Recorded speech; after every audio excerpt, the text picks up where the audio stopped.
Send her away, for she is crying after us. Send her away. How many times have we read the story in today's gospel, studied it, prayed it, and preached it maybe? And yet somehow for myself, the starkness of this plea of the disciples to Jesus has not struck me with the same impact as when I was preparing for today's preaching. These words, send her away, have echoed through my consciousness during the week. They won't leave me, and I think the reason is because I hear in them the cry that is coming from so many people in Australia, politicians and people from all walks of life, crying out at present, send her away, send them away. They are Canaanites, like this outsider woman. They are illegals. They are people smuggled. They are queue jumpers. All this hidden in the cry, send them away, out of sight, out of mind, so that we don't have to be challenged by their arrival on our shores, that we don't have to change our way of life. Send them to Malaysia, process them offshore, send them away. They're crying after us. And so this is the lens that I would like to use with you today as we explore together this gospel story as it's told in Matthew. And actually you have a copy of the gospel, I think, because I'll be working very closely with the text as we explore it together. The plight of refugees arriving by boat on your shore or on our shore here may not be addressing us so starkly at present as it is in Australia, but I want to use that as a lens into our gospel, a lens that invites us all to ponder, to explore in our minds and hearts during the week ahead, who is it in our personal, our family, our social lives, who is it that we're saying, silently maybe, or speaking it out, send her away, send them away because they're crying after us? Who is it that is crying after us in our lives today? Who is this woman whom the disciples want to send away? She's a woman who meets Jesus on the border between inside Israel and outside. She's a border or a boundary walker. She's a danger to those who are settled on either side of the border.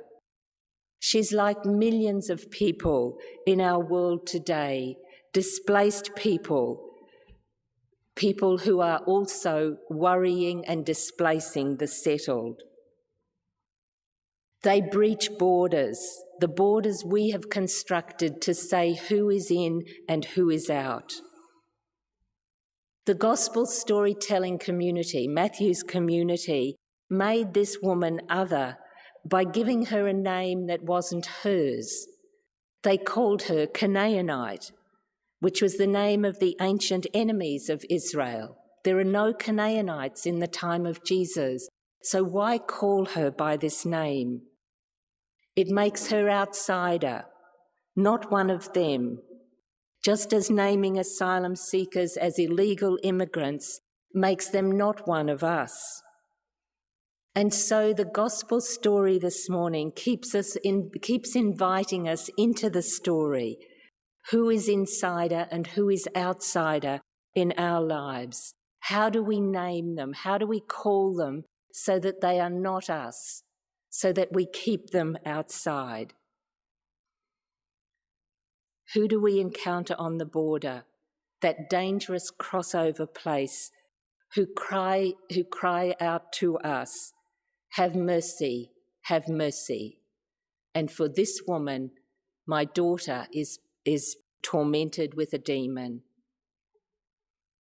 And that cry of hers, "My daughter is tormented with a demon," sends me back to Australia, to the asylum seekers, and I hear the cry of the many mothers.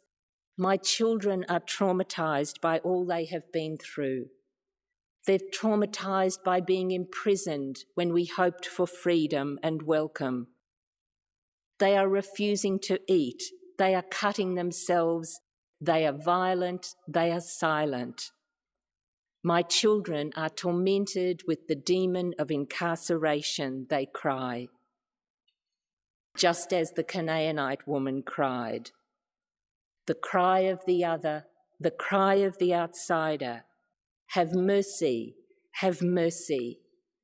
How could such a cry not be heard? And I think the thing that shocks us then in today's gospel, shocks us into thinking anew, is that the text says, in the face of the cry of this woman, Jesus did not answer her a word. Jesus ignores the plea of mercy. And as readers, we are shocked. Never before in the gospel story has Jesus ignored a plea. What a shocking confrontation. And it invites us again into response, into asking ourselves who it is who cries out for mercy to us and what is our response. Is our response not to answer a word? Do we remain silent in the face of the cry? Do we ignore? Or are we like the disciples? Send her away, send her away. And this confronting gospel story does not stop there. When Jesus does begin to speak to the woman, he does so in words which place himself and his people at the centre, and so further marginalises this vulnerable woman. I was sent only to the lost sheep of the house of Israel. My theology says that Israel has a monopoly on my mercy, not the outsider. So the Jesus who was on the border has moved back to the centre in his theologising. It's like Australians, that conglomerate of historical border crossers who have a monopoly on that country, not the newcomers, not the new outsiders. But Justa, the name that is given to this Canaanite woman in later tradition in the 3rd century, she is not silenced by Jesus' theologising or by the theologising of the Matthean community. This just woman, this woman who knows from the depth of her need and the need of her daughter what is right and what is just in Israel, on its borders, on any border, she again voices her plea, "Help me." And the gospel reader, us, we're shocked further. Surely Jesus will now help her. Surely Jesus will hear her plea. But no, Jesus answers, "It's not fair to take the children's bread and throw it to the dogs." Whether a proverbial statement or not, these words echo through our consciousness like the words of the disciples, "Send her away." But they are more shocking. They name-call this woman. They associate the border crosser, the marginal person crying out in need for her demon-possessed daughter, associate her with the dogs. It's like saying Australian resources for Australians, not for those yapping at our borders. Justa, however, is not silenced. Just as the asylum-seeking mothers will not be silenced, their need is too great. They quickly learn the language of the other, the language of Israel for Justa, the language of Australia for the asylum seekers. Ah, yes, but even the dogs eat the crumbs. She turns the insult to her advantage.